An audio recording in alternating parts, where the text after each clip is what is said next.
Olá, sou o professor Augusto Manzano e hoje quero tratar com você o assunto informação e processamento digital. Vamos lá! Em 1983, Larry Koenig, em seu livro Introdução Ilustrada à Computação, descreveu a seguinte afirmação: vivemos a era do excesso de informação. Graças aos milagres da tecnologia do século XX, nós habitantes da Terra dispomos de acesso instantâneo a mais informação do que conseguimos tratar. Atualmente estamos no século XXI e esta afirmação, apesar de antiga, parece ser mais atual do que nunca. A informação significa fatos.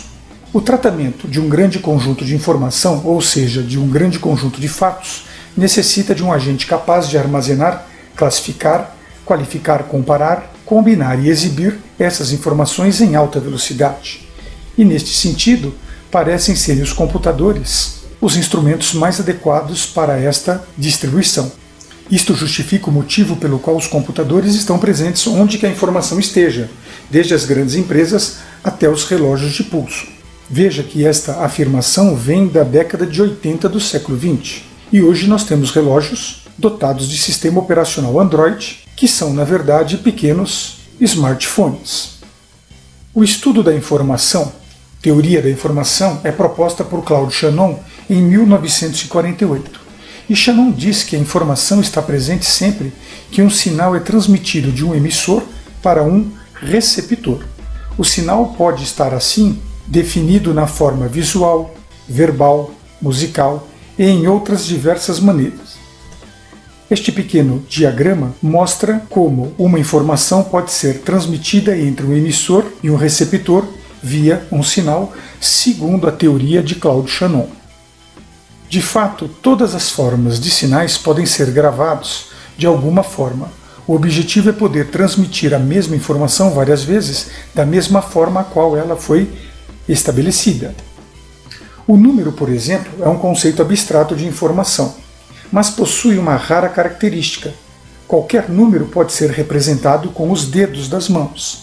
Pelo fato dos números poderem ser representados pelos dedos, estes são então símbolos chamados digitais. A palavra dígito significa dedo. Logo, não se pode digitar um texto num programa de processamento de texto, porque um texto trabalha com caracteres alfanuméricos. O termo digitar está associado à ação de escrever via teclado apenas informações numéricas. No caso de entradas alfanuméricas, o termo mais adequado, por estranho que pareça, é datilografia. Dátilo vem também de dedos, grafia, a escrita. Isto significa que é uma escrita produzida com os dedos e não com as mãos. Se fosse diretamente com as mãos, chamaria-se de manuscrito. Um computador é um processador de informações. E neste sentido, para processar informações, um computador deve receber a entrada de um conjunto de dados, efetuar um processamento deste conjunto e, em seguida, fornecer a saída desses dados transformados. Ou seja, um computador executa 3 ações operacionais básicas, sendo representadas pelas ações de entrada, processamento e saída. As ações de processamento executadas por um computador são basicamente ações lógicas e ou matemáticas. De um ponto de vista mais amplo, um computador é uma máquina destinada ao processamento de dados, capaz de obedecer a um conjunto de instruções que visam produzir certas transformações nesses dados para alcançar um fim determinado, um objetivo esperado. O conjunto de instruções que produzem certas transformações de dados são chamados internamente de programas. No entanto, é importante considerar que os computadores são construídos a partir de componentes eletrônicos, que necessitam de energia elétrica para funcionarem. E isto traz um conceito bastante interessante, pois quando determinado componente eletrônico está ligado, diz-se que seu estado operacional é 1, e quando está desligado, define-se seu estado operacional como 0. Desta forma, quando determinado componente é ligado e outro desligado, gera-se certo sinal, que é uma informação que será então processada por um computador. Vamos considerar então 2 componentes eletrônicos, um chamado A e outro chamado B.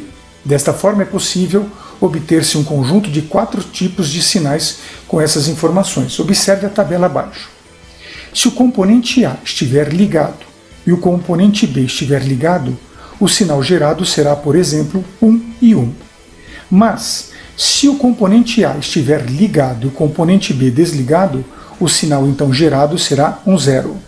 O mesmo ocorre no caso do componente A estar desligado e o B ligado, sendo então gerado o sinal 0, 1. Se ambos os componentes estiverem desligados, o sinal será 0, 0. Desta forma, se o nosso computador tivesse apenas 2 componentes, seriam possíveis obter 4 sinais diferentes. No entanto, multiplique isso por centenas de componentes ou milhares de componentes dentro de uma placa de circuito computacional e você terá uma quantidade de sinais bastante expressiva. Desta forma, a partir dos sinais gerados é possível realizar diversos tipos de processamento. E a partir do conhecimento de que um conjunto de componentes de um computador podem ser ligados e desligados, para gerar sinais, infere-se que qualquer informação tratada em um computador é representada com os valores 1 e 0. Desta forma, a partir dos valores 1 e 0 é possível representar um extenso conjunto de dados alfabéticos e numéricos. Para o desenvolvimento desta explanação, foram utilizados recursos do site Free PowerPoint Templates a partir do modelo Matrix. Muito obrigado por sua atenção e prestígio, espero vê-lo em breve. Não se esqueça de se inscrever no canal, não deixe de dar o seu joinha. Até mais!